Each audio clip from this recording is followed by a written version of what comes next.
ಪಕ್ಕದ ರಾಜ್ಯ ತಮಿಳುನಾಡಿನ ಸುದ್ದಿ.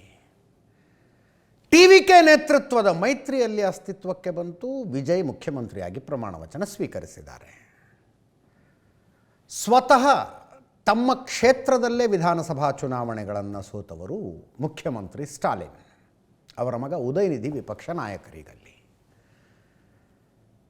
ಇಂಥ ಶಾಕ್ ಯಾರಿಗಾದರೂ ಡಿಪ್ರೆಸ್ ಮಾಡಿಬಿಡುತ್ತೆ.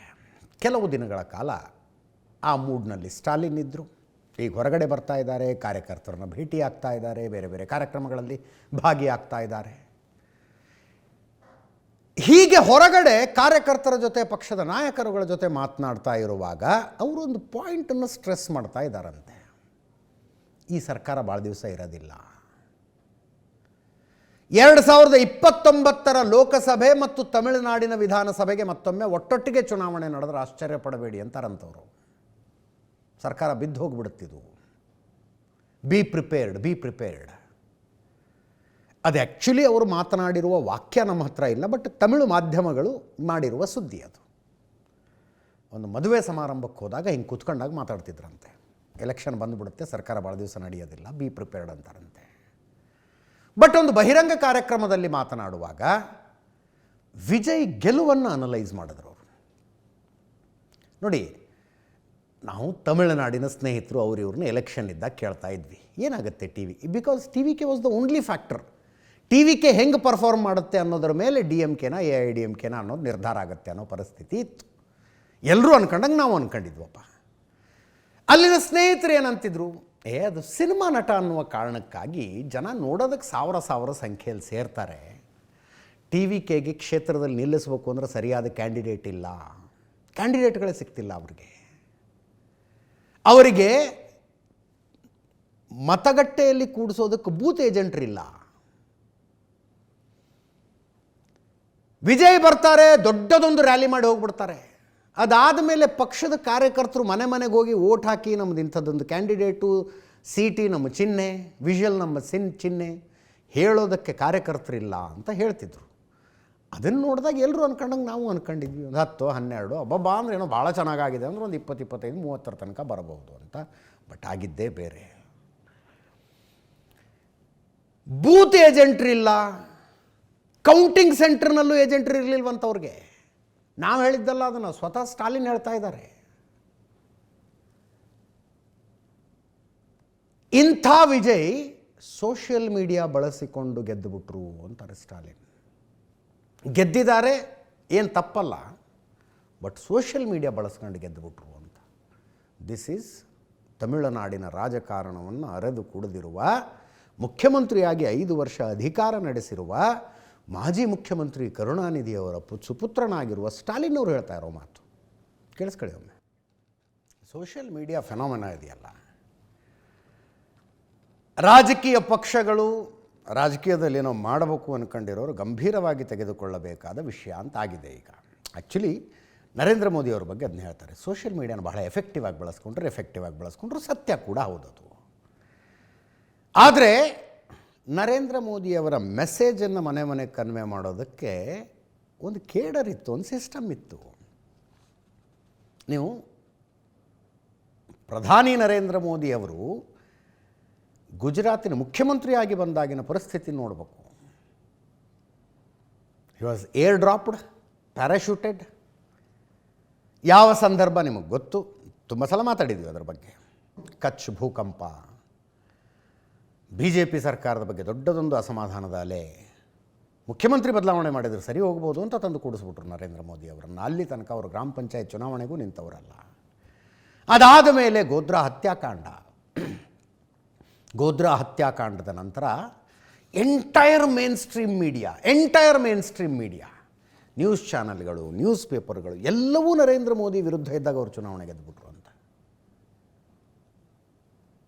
ವಿಜಯ್ ತಮಿಳುನಾಡಿನಲ್ಲಿ ಗೆದ್ದದ್ದಕ್ಕೂ ನರೇಂದ್ರ ಮೋದಿ ಅಲ್ಲಿ ಗೆದ್ದದ್ದಕ್ಕೂ ಒಂದಕ್ಕೊಂದು ಕಂಪ್ಯಾರಿಸನ್ ಆಗೋದಿಲ್ಲ. ಅಫ್ಕೋರ್ಸ್ ನರೇಂದ್ರ ಮೋದಿ ಆ ಪೊಲಿಟಿಕಲ್ ಸಿನಾರಿಯೋದಲ್ಲಿ ಬಂದಾಗ ಸೋಷಿಯಲ್ ಮೀಡಿಯಾ ಈಗಿರುವಷ್ಟು ಸ್ಟ್ರಾಂಗ್ ಇರಲಿಲ್ಲ. ಆದರೆ ಮೋದಿ ಮೆಸೇಜನ್ನು ಕನ್ವೆ ಮಾಡೋದಕ್ಕೊಂದು ವ್ಯವಸ್ಥೆ ಇತ್ತು. ವಿಜಯ್ಗೆ ಮೇನ್ ಸ್ಟ್ರೀಮ್ ಮೀಡಿಯಾ ವಿರುದ್ಧ ಅಂತೇನಿರಲಿಲ್ಲ, ಸ್ಕೆಪ್ಟಿಕಲ್ ಇದ್ರಷ್ಟೇ. ನ್ಯೂಸ್ ಚಾನಲ್ಗಳು, ನ್ಯೂಸ್ ಪೇಪರ್ಗಳು ಸ್ಕೆಪ್ಟಿಕಲ್ ಇದ್ವು. ಏನು ಮಾಡ್ತಾನೆ ಈ ಮನುಷ್ಯ, ಏನು ಮಾಡೋಕ್ಕಾಗುತ್ತೆ ಅಂತ ಸ್ಕೆಪ್ಟಿಕಲ್ ಇದ್ವು. ವಿಜಯ್ಗೆ ತನ್ನ ಮೆಸೇಜನ್ನು ಕನ್ವೆ ಮಾಡೋದಕ್ಕೆ ಗ್ರೌಂಡ್ ಲೆವೆಲ್ನಲ್ಲಿ ವ್ಯವಸ್ಥೆ ಇರಲಿಲ್ಲ, ಸಂಘಟನೆ ಇರಲಿಲ್ಲ. ಸಂಘಟನೆ ಇದ್ದದ್ದು ಫ್ಯಾನ್ ಪೇಜ್ಗಳು, ಫ್ಯಾನ್ ಕ್ಲಬ್ಗಳ ಸ್ವರೂಪದಲ್ಲಿದ್ದವು. ಹಾಗಿದ್ದಾಗ ಸ್ಟಾಲಿನ್ ಹೇಳ್ತಾ ಇರೋದು ಸೋಷಿಯಲ್ ಮೀಡಿಯಾ,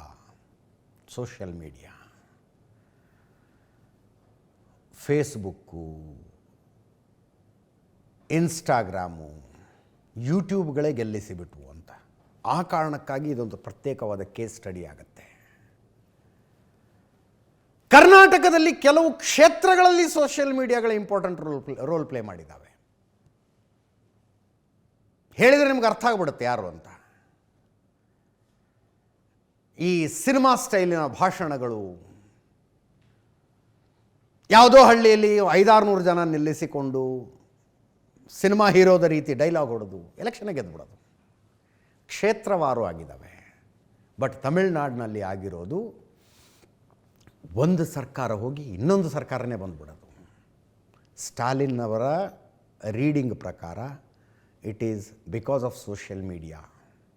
ನನಗೂ ಯಾರೋ ಕೇಳ್ತಾಯಿದ್ರು, ವಿಜಯ್ ರೀತಿ ಆದಂಥದ್ದು ಕರ್ನಾಟಕದಲ್ಲಿ ಏನೂ ಆಗೋದಕ್ಕೆ ಸಾಧ್ಯ ಇಲ್ವಾ? ಇದೆ ಅಂತಲೂ ಹೇಳೋದಕ್ಕಾಗೋದಿಲ್ಲ, ಸಾಧ್ಯ ಇಲ್ಲ ಅಂತಲೂ ಹೇಳೋದಕ್ಕಾಗೋದಿಲ್ಲ.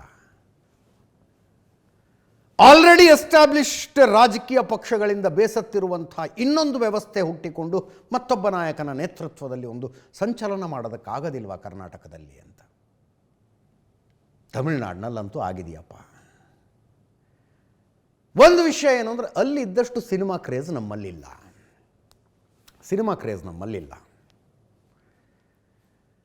ನೋಡಿ, ಆ ಮನುಷ್ಯ ಸ್ಟಾಲಿನ್ ಅನಲೈಸ್ ಮಾಡುವಾಗ ವಿಭಜನೆಯ ರಾಜಕಾರಣ ಮಾಡಿದ್ರು, ಆರೋಪ ಇಲ್ಲ. ಏನೋ ಹಿಂದೂ ಮುಸ್ಲಿಂ ಮಾಡಿದ್ರು, ಅಹಿಂದ ಅಂತ ಮಾಡಿಬಿಟ್ರು, ಆರೋಪ ಇಲ್ಲ. ದುಡ್ಡು ಸುರಿದುಬಿಟ್ರು ವಿಜಯ್, ಆರೋಪ ಇಲ್ಲ. ಆಡಳಿತ ಯಂತ್ರದ ದುರುಪಯೋಗ, ಆರೋಪ ಮಾಡೋದಕ್ಕೆ ಆಗೋದಿಲ್ಲ. ಯಾವ ಆಡಳಿತ ಯಂತ್ರ ಇತ್ತು ಅವ್ರ ಹತ್ರ? ಬಂದಿರುವ ಅದನ್ನು ಸ್ಟಾಲಿನ್ ಆಬ್ಜೆಕ್ಷನ್ ರೀತಿಯಲ್ಲೇ ಹೇಳ್ತಾರೆ, ಸೋಷಿಯಲ್ ಮೀಡಿಯಾ ಬಳಸ್ಕೊಂಬಿಟ್ರು ಅಂತ.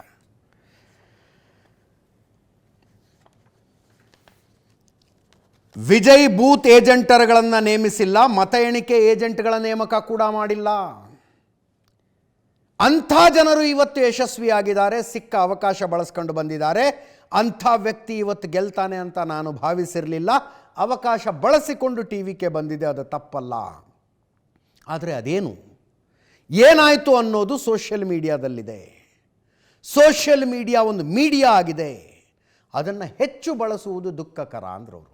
ಹೆಚ್ಚು ಬಳಸುವುದು ದುಃಖಕರ ಅನ್ನೋದು ಅವರ ಅಭಿಪ್ರಾಯ ಆಗಿರಬಹುದಪ್ಪ. It is his opinion. ಗೆಲ್ಲುವುದಕ್ಕೆ ಯಾವುದೋ ಒಂದು ಮಾರ್ಗ ಇದೆ, ಆ ಮಾರ್ಗ ಅನೈತಿಕವಲ್ಲ, ಅಕ್ರಮವಲ್ಲ, ಯಾಕೆ ಬಳಸಬಾರ್ದು? ಬಳಸ್ಕೊಂಡಿದ್ದಾರೆ ಅಷ್ಟೇ. ಮುಂದಿನ ಸುದ್ದಿಗೆ ಹೋಗೋಣ ಈಗ.